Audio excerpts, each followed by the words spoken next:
ಇನ್ನು ಕೆಲವೇ ಹೊತ್ತಿನಲ್ಲಿ ಮಂದಿರ ಆವರಣದಲ್ಲಿ ಮೆರವಣಿಗೆ ಆರಂಭ ಆಗುತ್ತೆ. ಪೂಜೆಯ ಬಳಿಕ ಅಯೋಧ್ಯೆಯಲ್ಲಿ ರಾಮಲಲ್ಲಾ ಮೆರವಣಿಗೆ ಆರಂಭ ಆಗುತ್ತೆ.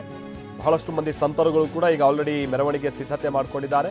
ರಾಮಲಲ್ಲಾ ಮೆರವಣಿಗೆಯನ್ನ ಸಂತರುಗಳು ಸೇರಿ ಮಾಡ್ತಾರೆ. ಇದರ ಜೊತೆಗೇನೆ 9 ಮಹಿಳೆಯರಿಂದ ಕಲಶ ಜಲ ಯಾತ್ರೆಯನ್ನ ಕೂಡ ನಡೆಸಲಾಗುತ್ತೆ. ಸರಯೂ ನದಿಯಿಂದ ರಾಮ ಮಂದಿರದವರೆಗೆ ಈ ಯಾತ್ರೆಯನ್ನ ಹಮ್ಮಿಕೊಳ್ಳಲಾಗಿದೆ.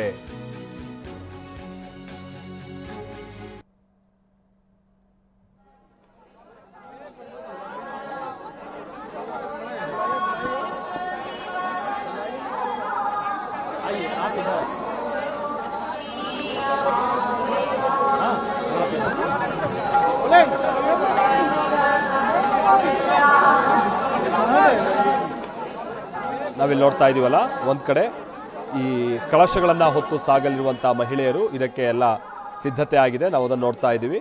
ಮತ್ತೊಂದು ಕಡೆ ಬಹಳಷ್ಟು ಮಂದಿ ಸಂತರುಗಳು ಕೂಡ ಈಗ ಸರಯೂ ನದಿಯ ಮೆಟ್ಟಿಲುಗಳಲ್ಲಿದ್ದಾರೆ, ಅಂತಂದ್ರೆ ಆ ಘಾಟ್ನಲ್ಲಿದ್ದಾರೆ. ಅವರೆಲ್ಲ ಈಗ ರಾಮಲಲ್ಲಾ ಮೂರ್ತಿಯ ಮೆರವಣಿಗೆಯನ್ನು ಆರಂಭ ಮಾಡಲಿದ್ದಾರೆ. 9 ಮಹಿಳೆಯರು ಕಲಶ ಜಲ ಯಾತ್ರೆಯನ್ನು ನಡೆಸುವಂಥ ನಿಟ್ಟಿನಲ್ಲಿ ಸಿದ್ಧ ಆಗಿದ್ದಾರೆ. ಇಲ್ಲಿಂದ ಅಯೋಧ್ಯೆಯ ರಾಮ ಮಂದಿರದ ತನಕನೂ ಕೂಡ ಅಥವಾ ಗರ್ಭಗುಡಿಯ ತನಕನೂ ಕೂಡ ಈಗ ಮೆರವಣಿಗೆ ಸಾಗುತ್ತೆ.